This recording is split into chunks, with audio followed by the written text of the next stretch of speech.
जय श्री कृष्णा दोस्तों। असुरों के पुरोहित शुक्राचार्य ने भी असुर नरेश वृषपर्वा को पढ़ाया था।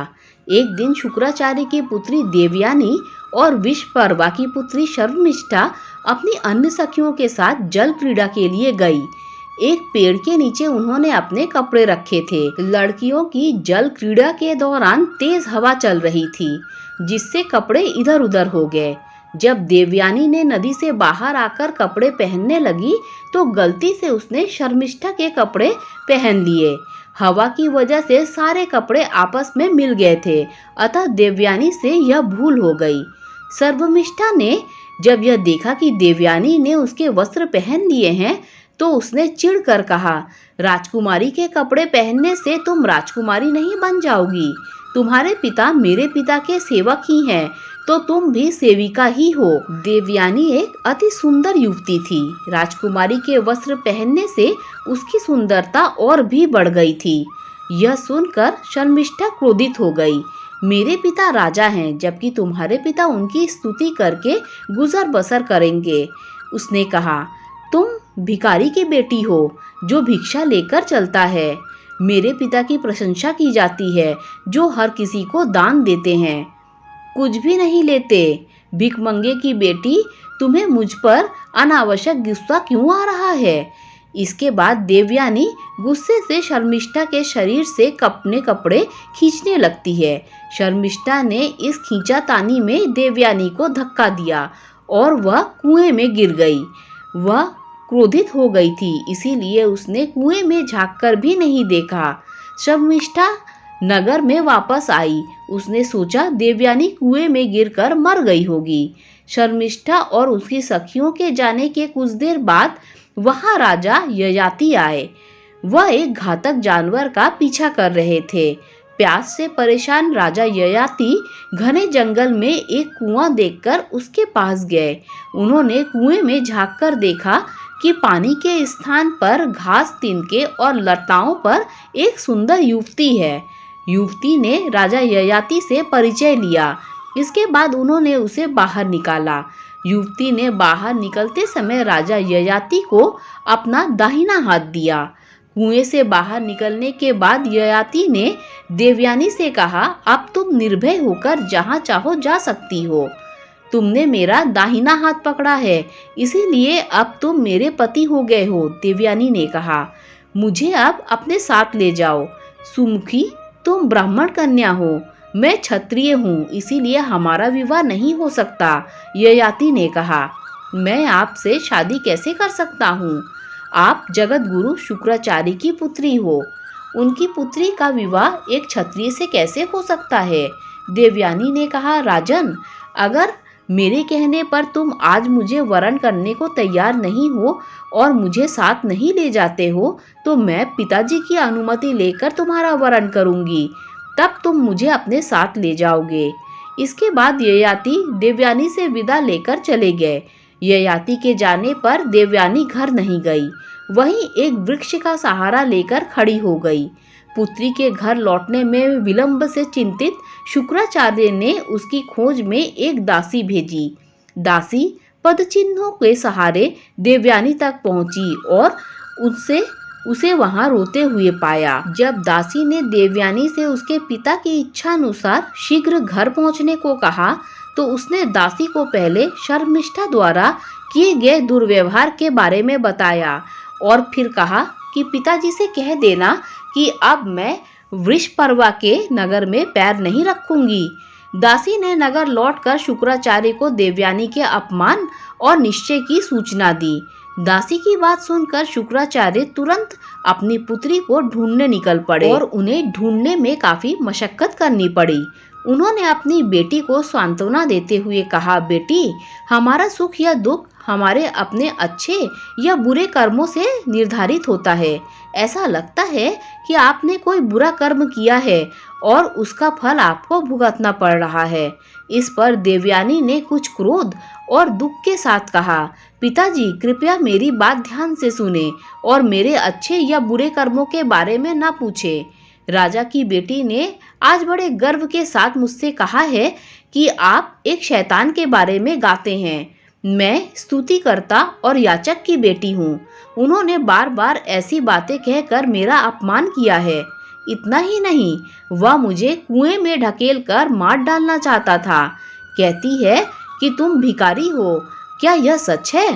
उन्होंने अपनी बेटी को सांत्वना देते हुए कहा, बेटी, हमारी खुशी या दुख हमारे अपने अच्छे और बुरे कर्मों पर निर्धारित होता है।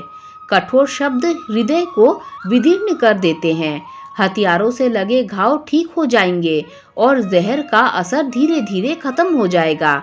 यहाँ तक कि आग से जले हुए लोग भी समय के साथ ठीक हो जाएंगे, लेकिन कड़वे शब्दों से लगे घाव नहीं भरेंगे। देवयानी की बात से शुक्राचार्य बहुत क्रोधित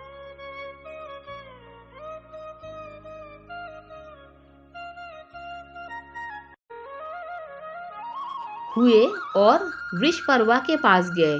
उन्होंने उनसे कहा, आपकी पुत्री ने न केवल मेरी पुत्री देवयानी को कटु वचनों से अपमानित किया, बल्कि उसे कुएं में धक्का देकर मारने का भी प्रयास किया। इस अपराध के लिए मैं अब आपके राज्य में नहीं रहूंगा। शुक्राचार्य की यह धमकी सुनकर वृषपर्वा भौचक्के रह गए। उसने कहा, मुझे इस बारे में कुछ भी नहीं पता है, लेकिन अगर आप हमें छोड़कर चले जाएंगे तो हम समुद्र में कूदकर जान दे देंगे या जलती आग में कूद पड़ेंगे। वृषपर्वा के ये वचन सुनकर शुक्राचार्य ने कहा, आप कुछ भी करें, चाहे समुद्र में कूदें या जलती आग में कूदें, मैं अपनी पुत्री का अपमान और उसके प्रति किया गया कठोर व्यवहार सहन नहीं कर सकता। अगर आप मेरी पुत्री को संतुष्ट कर सके तभी मैं आपके राज्य में रुकूंगा, अन्यथा नहीं। वृषपर्वा और उसके दरबारी वन में देवयानी के पास गए और उससे क्षमा मांगी। देवयानी का गुस्सा शांत नहीं हुआ। उसने कहा, सर्वनिष्ठा ने कहा था कि मैं एक भिखारी की पुत्री हूँ, अतः अब वह मेरी दासी बनना स्वीकार करे और मेरे विवाह के बाद भी मेरी सेवा करने का वचन दे तो मैं उसे क्षमा कर सकती हूँ। वृषपर्वा और शर्मिष्ठा इस पर सहमत हो गए। शर्मिष्ठा ने अपना दोष स्वीकार किया। उसने कहा, मेरे अपराध के कारण मेरे पिता के आचार्य को नहीं जाना चाहिए। मैं देवयानी की सेवा करने और दासी बनने को तैयार हूँ। शर्मिष्ठा ने देवयानी से कहा, मैं दासी बनकर तुम्हारी सेवा करूंगी और तुम्हारे विवाह के बाद भी तुम्हारे साथ जाऊंगी। कुछ समय बाद देवयानी फिर उसी वन में गई। संयोगवश ययाति भी शिकार के लिए वहां पहुंचे। ययाति ने खूबसूरत आभूषणों से सजी और दासियों से घिरी देवयानी को देखा। देवयानी ने एक बार फिर ययाति से अनुरोध किया, क्योंकि तुमने मेरा दाहिना हाथ पकड़ा था, अतः तुम मुझे अपनी पत्नी बनाओ। ययाति शुक्राचार्य के भय से विवाह करने को तैयार न थे, अतः देवयानी ने दासी भेजकर अपने पिता को बुलाया। शुक्राचार्य के आगमन पर देवयानी ने कहा, पिताजी, ये नहुष पुत्र राजा ययाति हैं। इन्होंने संकट के समय मेरा हाथ पकड़ा था, अतः मुझे इन्हें समर्पित कर दें। शुक्राचार्य ने ययाति से कहा, नहुष नंदन, मेरी पुत्री ने पति रूप में आपका वरण किया है, अतः इसे आप अपनी पटरानी के रूप में ग्रहण करो। वृषपर्वा की पुत्री शर्मिष्ठा भी तुम्हें समर्पित है। इसका सदैव सम्मान करना, किंतु इसे कभी अपनी सेज पर न बुलाना। इसके बाद ययाति के साथ देवयानी का विवाह हो गया। समय अनुसार देवयानी ने एक पुत्र को जन्म दिया। यह देख शर्मिष्ठा की इच्छा भी मां बनने की हुई। थोड़ी हिचकिचाहट के बाद उनका निवेदन स्वीकार किया और शर्मिष्ठा भी गर्भवती हो गई। निर्धारित समय पर उसने एक पुत्र को जन्म दिया। इस प्रकार कालांतर में ययाति के देवयानी से 2 और शर्मिष्ठा से 3 पुत्र हो गए। कुछ समय बाद देवयानी को ययाति और शर्मिष्ठा के घनिष्ठ संबंधों का पता लग गया। इस पर वह नाराज होकर अपने पिता के पास चली गई। देवयानी से शर्मिष्ठा के 3 पुत्रों की जन्म कथा सुनकर शुक्राचार्य नाराज हो गए और उन्होंने ययाति को श्राप दिया, तुमने जवानी के नशे में आकर यह अनुचित कार्य किया है, अतः तुम वृद्ध हो जाओ। शुक्राचार्य के श्राप देते ही ययाति बूढ़े हो गए। ययाति ने शुक्राचार्य से कहा, मुनिवर, मेरी सुख भोग की इच्छा तृप्त नहीं हुई है, अतः मुझे फिर से यौवन प्रदान कीजिए। शुक्राचार्य ने यह सोचकर कि ययाति ने देवयानी को कुएं से निकालकर जीवन दान दिया था, कहा, मैं तुम्हें यह सुविधा देता हूँ कि तुम किसी भी युवक का यौवन प्राप्त कर उसे अपना बुढ़ापा दे सकते हो। देवयानी ने जब देखा कि उसका युवा सुंदर पति अब एक कुरु बूढ़ा व्यक्ति हो गया है तो उसे कष्ट हुआ। भोग में डूबे ययाति का मन यौवन के आनंद से भरा नहीं था। वो बड़े आत्मविश्वास से अपने बड़े पुत्र यदु के पास पहुंचा और यौवन देने की बात कही।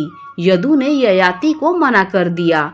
इसी प्रकार तुर्वस्तु, अनु, द्रुहयु ने भी ययाति के आग्रह को ठुकरा दिया। अंत में ययाति ने अपने सबसे छोटे पुत्र पुरु से याचना की। पुरु ने सहर्ष अपने पिता की बात मान ली और यौवन दे दिया।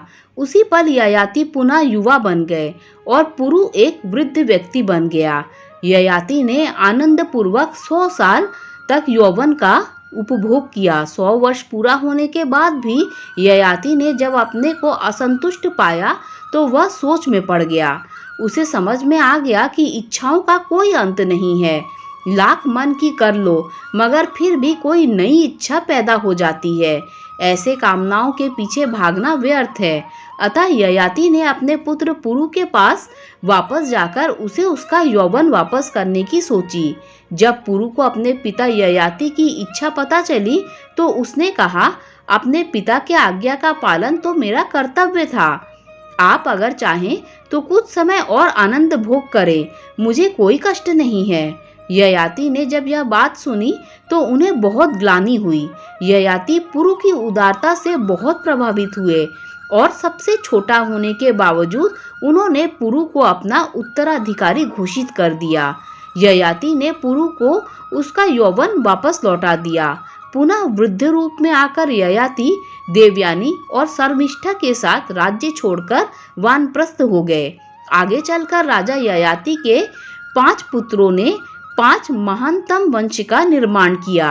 राजा यदु यदुवंश का, राजा तुर्वस्तु यवन वंश, राजा अनु मलेच्छ वंश, राजा द्रुहयु भोज वंश, राजा पुरु पौरव वंश या कुरु वंश का। दोस्तों, अगर ये कहानी आपको अच्छी लगी हो तो लाइक शेयर सब्सक्राइब कीजिए। Thanks for watching this video.